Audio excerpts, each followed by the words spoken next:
Welcome back, math enthusiasts. Buckle up, because this is the problem that proves how tricky the order of operations can really be.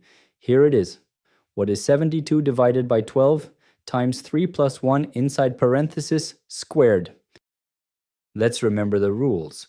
Parentheses first, then exponents, then multiplication and division from left to right. Let's solve this correctly, step by step, and avoid the traps. Step 1, parentheses. This is our number one priority. We need to solve what's inside the parentheses. 3 plus 1, that equals 4. So our equation now is 72 divided by 12 times 4 squared. Step 2, exponents. This is priority number 2. That exponent applies to the entire value from the parentheses. So we need to calculate 4 squared.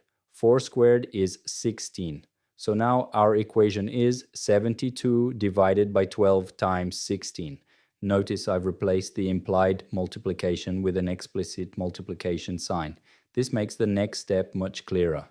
Step 3, multiplication and division. Remember, equal priority left to right. Now, we look left to right. The first operation we see is division. So we tackle 72 divided by 12. 72 divided by 12 equals 6. Now the only operation left is multiplication. 6 times 16 equals 96. And there you have it. The correct answer is 96.